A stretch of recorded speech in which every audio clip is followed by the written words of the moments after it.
Hello, welcome to my video. I will be talking about the decline of mental health of LGBTQ plus kids. I chose this topic because worsening mental health is a big problem in their community. I will share many websites about this topic and important information from those websites. The first website I found is childmind.org, where the article talks about how LGBTQ plus kids can start to have mental health problems and how parents can support their kids. Some evidence from the article is, I'm just going to state here, being LGBTQ plus does not cause mental health problems, and it's not caused by mental health problems. Rather, these kids' increased risk of developing mental health problems stems from exposure to factors like rejection, bullying, discrimination, and violence. While acceptance of LGBTQ plus kids has increased over the last few decades, the current political backlash has caused many of them to feel less secure. That was one full paragraph from the article, and it has a lot of useful information on my topic and how the world acts against these kids. The next website I found is thetrevorproject.org, where in the article they talked about how there has been an increase in mental health problems and suicide ideation, and how people try to fix their LGBTQ plus kids, like conversion therapy and stuff.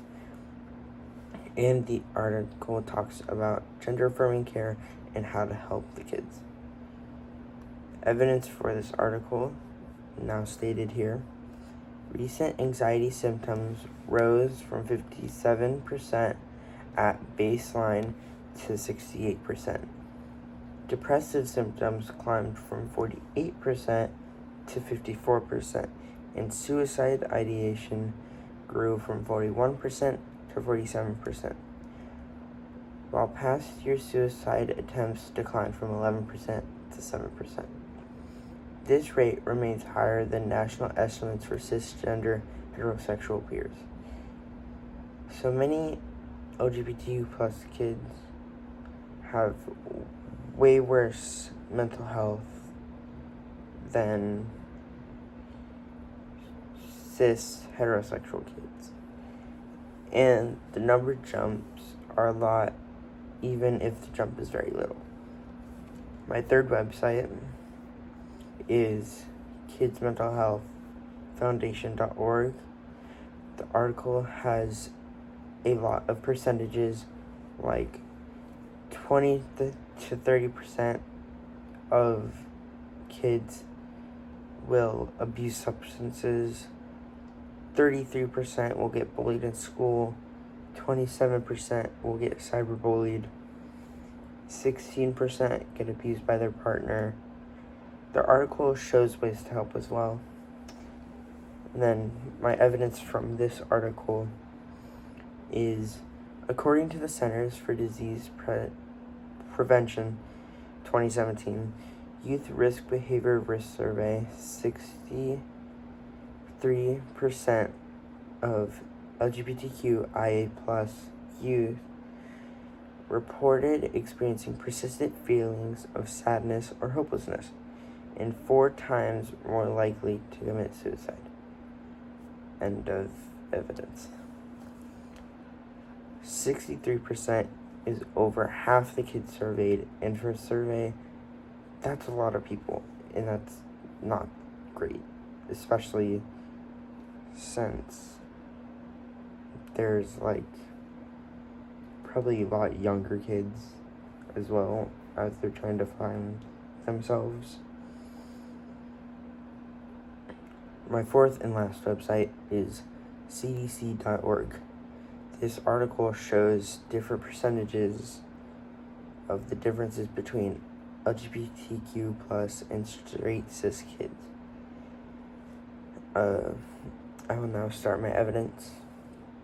And all this evidence is only the percentages of the LGBTQ plus kids, and I will now fully start my evidence. LGBTQ plus students are more likely to have been bullied at school. 29% used illicit drugs. My fault.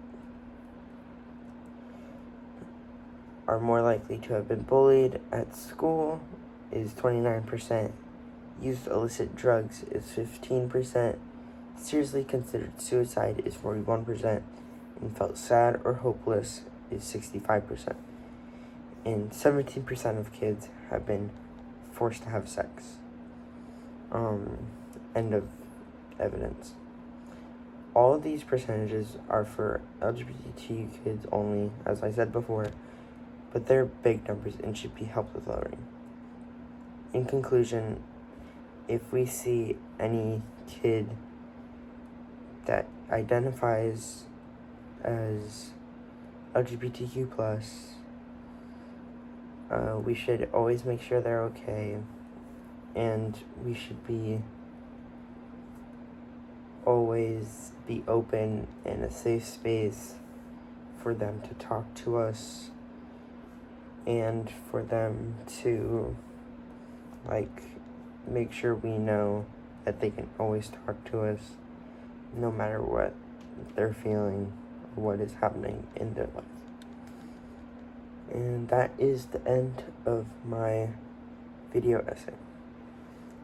Have a good day.